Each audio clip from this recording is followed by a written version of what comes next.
अभी जिम्मेवारी, जब मैं नहीं था तब मेरे पास नेता की जिम्मेवारी थी, अभी तो मैं संवैधानिक पद पे हैं, इसलिए मैं धरना प्रदर्शन की इनको नहीं कह सकता, मगर आप करें तो मैं आपको रोक भी नहीं सकता। मैं उसको रिकमेंड तो नहीं करता, मगर अधिकार डॉक्टर बाबा साहब ने, अम्बेडकर ने भी कहा है, सब अधिकार कोई देता नहीं है। हाँ, क्या करने पड़ते हैं? तो रोकता है आपको कोई, तो रोते क्यों हो? रोकने नहीं, समझ में आ गए? क्योंकि कुछ चीज़ें मैं अपने उस हिसाब से कहूँगा, मर्यादाओं के बीच में ही रहूँगा, मगर आपके अधिकार तो आपके पास है, लेने का अधिकार भी आपके पास है, और डॉक्टर अम्बेडकर ने तो रास्ता भी दिखाया है, तो इसलिए उस रास्ते पे चल के आप कर सकते हैं। और जब तक हम सरकार में भी रहें, मान लीजिए मोदी जी ने जितनी भी योजनाएं बनाई, उसके साथ बहुत सारी चीज़ें, क्योंकि जहाँ तक तो कार्यान्वयन करने के लिए किसी दूसरे डिपार्टमेंट को भेज दिया, वो तो बीच में बहुत सारी, क्योंकि अम्बेडकर जी का वो कथन कि जिसको लागू करने वाले की मानसिकता पे भी है, तो ये जरूर हमारे पास समस्या है।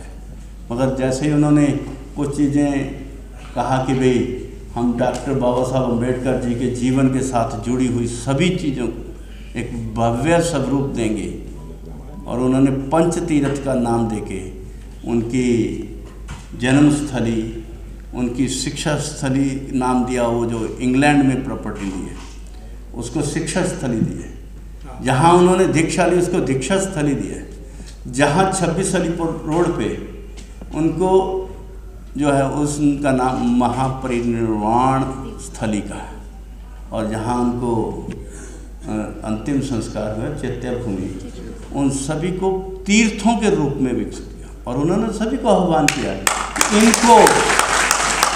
इनको सिर्फ स्मारक ना समझे, ये हमारे लिए तीर्थ स्थान है, क्योंकि इनसे जब जाते हैं तो तीर्थ स्थान में तो आप सिर्फ माथा टेक के आते हैं, इसमें जब जाओगे तो आप इतिहास में भी जाओगे, उस संघर्ष को भी देखोगे जो डॉक्टर बाबा साहब अम्बेडकर जी ने किया, और उसके साथ जब वहाँ जाओगे तो आपके मन में भी कहीं ना कहीं अपने को आगे बढ़ाना है, ऐसा काम करना होगा। तो काम हम, मगर मैं फिर कहूँगा कि काम अकेले के लिए बहुत मुश्किल होता है, और उसके लिए मिलकर काम भी करना होता है, लॉबिंग भी करनी है, तो उसके लिए सबको आगे होना। बहुत सारे लोग कहते हैं कि सरकार ये नहीं करती, वो नहीं करती, हमें अधिकार नहीं देती, और थोड़ा बहुत जहाँ जाते हैं वो अपना एक ये कह दो कि अपना एक रटा रटाया बयान जो सभी जगह पे आता है वो देते जरूर हैं। और मैं भी कहता हूँ कि देखिए, आपको आगे बढ़ना है तो आपको अम्बेडकर को फॉलो करना पड़ेगा, और अम्बेडकर को फॉलो करने का मतलब एक अकेला व्यक्ति अपना कर्तव्य समझते हुए वो डट गया।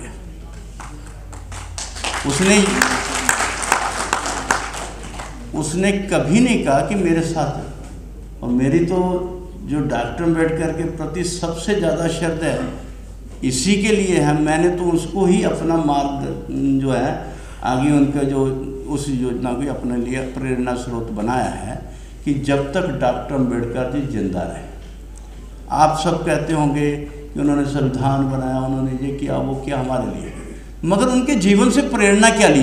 मैंने जो लिए मैं तो उसी की बात करूँ, बाकी उनके अलग अलग थॉट हैं, मगर मैंने कहा कि जब तक वो जिंदा रहे वो इस देश के लिए काम किया।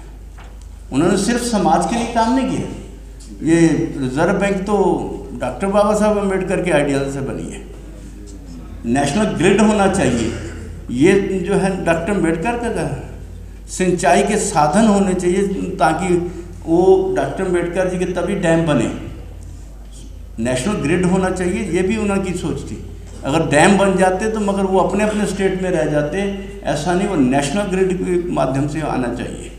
तो ऐसी सोच जो बनाने वाले, देश के लिए काम करने वाले, देश की अर्थव्यवस्था पे काम करने वाले डॉक्टर अम्बेडकर, और इस समाज को इंसानी रूप देने का काम करने वाले वो भी डॉक्टर अम्बेडकर थे। और इसके साथ साथ मैं ये कहूँगा कि जब तक जीवित रहे वो देश के लिए, समाज के लिए काम करते रहे।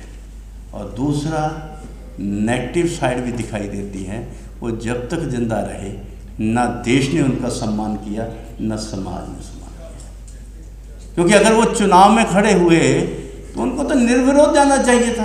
देश को जिस बात कहनी चाहिए थी कि इस व्यक्ति ने देश को संभाला है, इसको निर्विरोध पार्लियामेंट में भेजो, मगर वो 2 बार चुनाव लड़े, दोनों बार बुरी तरह हारे। मगर फिर भी उनकी ज़रूरत महसूस हुई कि उनको बाद में फिर पार्लियामेंट में लाके उनको मंत्री बनाना पड़ा, क्योंकि ये उनकी मजबूरी थी। जब उनसे संभला नहीं तब मजबूरी थी। मगर उसको जो सम्मान मिलना चाहिए था, सम्मान तो निर्विरोध जाना चाहिए था उनको, नहीं गए। मगर देश जब तक वो जिंदा रहे, देश ने भी समाज ने भी कौन सी वोट उनको डाली? समाज उनके साथ कहाँ खड़ा था?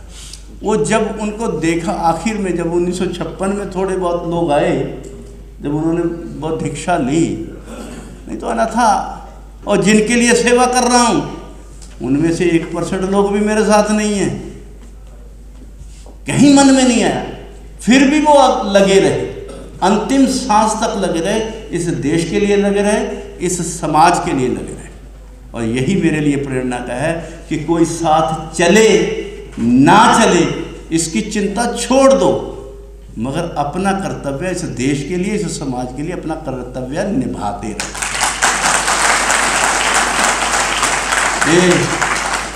क्योंकि मैं अक्सर कहीं जाता हूँ अपनी कम्युनिटी के लोगों में, तो क्योंकि भाजपा से रहा हूँ तब भी, और आज मैं राष्ट्रीय एक संवैधानिक पद पे हूँ, तब भी मैं जाता हूँ। अगर किसी गुरुद्वारा में अपनी रविदास महाराज जी के चले गए, वाल्मीकि जी के चले गए, या कहीं भी चले गए, तो जब कोई और राजनीतिक दल का जाता है उसको तो सम्मान दे देते हैं, और जब हम जाते हैं तो वो कहते नहीं नहीं ये तो फलां पार्टी से है, हमारे यहाँ पे राजनीति नहीं होती। तो राजनीति करने के लिए क्या हम बने? राजनीति करने वाले जिन्होंने डॉक्टर अम्बेडकर के जीवन स्थली को कुछ नहीं किया, जीवन के ऊपर कुछ नहीं किया, उनकी जन्मस्थली को बनाने का काम अगर किया तो अटल जी ने शुरू किया था। अगर उनकी शिक्षा जो जहाँ पर पढ़े उस भूमि को लेकर शिक्षा स्थली बनाने का काम इन्हीं ने किया। डॉक्टर बाबा साहब अम्बेडकर को सम्मान भारतीय रत्न तब मिला जब वीपी सिंह की सरकार थी और भाजपा उनके साथ थी। काम बताइए किसने किया?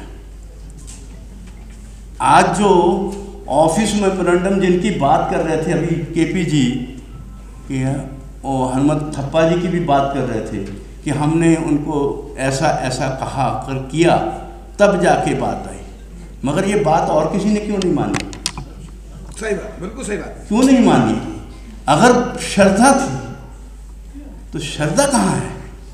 मगर जब हम जाते हैं तो आज भी मैं संवैधानिक पद पे हूँ, आज मैं कहीं किसी राजनीतिक दल की बात भी नहीं करता, तब भी कहीं ना कहीं जोड़कर मुझे इसी तरह से किया जाता है कि जैसे मैं बहुत बड़ा दुश्मन हूँ।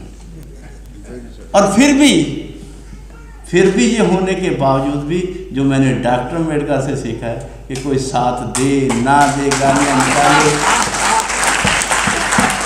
अब जब से मैं कमीशन में बैठा हूँ तब से मैं सुबह सबसे पहले आता हूँ और सारे ऑफिस के बाद जाता हूँ। ये मेरे गवाह हैं, ये भी 8 बजे तो यही मेरे ऑफिस में आते ना। मगर जरा मेरा ट्विटर खोल के देखो तो गालियाँ इससे नहीं होगा, ये फलां दल से है, ये नहीं होगा, वो नहीं होगा, ये फलां पता नहीं क्या। मगर मेरा ध्यान भी बाबा साहब जब जाता है गुस्सा बहुत आता है। फिर सोचता हूँ कि बाबा साहब ने मन में नहीं लिया, तू तो उनके पास पर भी नहीं है। बहुत बढ़िया, वेरी गुड, वेरी गुड।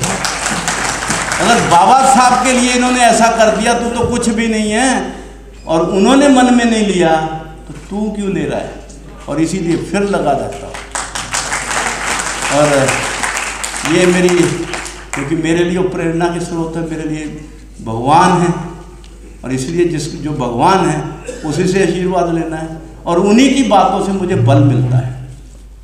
और इसीलिए जब मैं मंत्री था ना, तो ये कह रहे थे कि इनके घर में स्टैचू लगा हुआ था, तो यही था कि जिसने मेरे घर आना है उसको पहले पता होना चाहिए कि आप मिलने किसको जा रहे हो। सबसे पहले उसको पता होना चाहिए कि बहुत सारे तो हमारे जब ऑफिसर बनते तो बताते नहीं है ना मैं कौन हूँ। तो मैंने कहा मैं मंत्री बना हूँ तो सबसे पहले लोगों को ही बताऊंगा कि मैं कौन हूँ। और अभी भी मैंने जो घर अभी अभी मिला है, स्टैचू का ऑर्डर कर दिया, स्टैचू बन गया, स्टैचू बन गया है। अभी उसका फाउंडेशन की तैयारी हो रही है और जल्दी ही मुझे लगता है कि मैं 6 दिसंबर से पहले उसका रख दूंगा। और 6 दिसंबर को भाइयों को आपको भी बुला के चाय करके निमंत्रण करूँगा। तो मैं आप सबसे फिर ये कहूँगा कि मेरे पास आप सबको आते हैं कि बहुत बड़ी ताकत हो, ऐसा करो वैसा करो। मुझे भी मालूम है कहीं ना कहीं तो हमारे पास भी कुछ ना कुछ समस्या है। ऐसा कोई व्यक्ति नहीं है, इस देश के प्रधानमंत्री को पूछो तो उसके पास भी समस्याएं हैं, राष्ट्रपति को पूछो उसके पास भी समस्याएं हैं, आपको पूछ लीजिए आपके पास भी समस्याएं हैं। हर क्षेत्र पर हर जगह पे समस्याएं, तो बहुत सारी समस्याएं तो मेरे पास भी होंगी। मगर मैं अगर आपको बताने लग जाऊं तो फिर कहोगे कि इसके पास क्या लेने जाना है, हाँ? मगर मैं उन चीज़ों को फिर छोड़ता हूँ। और जिस तरह से सख्ती से बहुत सारे लोगों का बीच में पता नहीं किस किस का केस आया होगा, जिसका आया होगा उसको हमारा पता चल गया होगा कि हमारा काम करने का स्टाइल क्या है।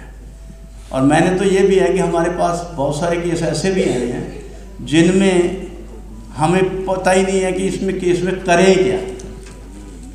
अभी मैंने तो पिछली मीटिंग में जब आपसे हुई थी तो कुछ किस्से बताए थे। अभी थोड़ी देर बाद पहले हुआ कि वो BSNL के खड्डे में कोई मर गया और मैनुअल स्पेलिंग का उसके ऊपर हमने केस डाल दिया। और केस डालते ही और BSNL का है हमारा नहीं काम, मगर उनको फिर भी ये मना दिया कि रिस्पॉन्सिबिलिटी आपकी थी और आपको इसकी सेवा करनी पड़ेगी, इसको काम करने पड़े, इनके अधिकारी परिवार को आपको संभालना होगा। और वो सारा काम कर दिया। तो मेरा समय ज़्यादा हो गया।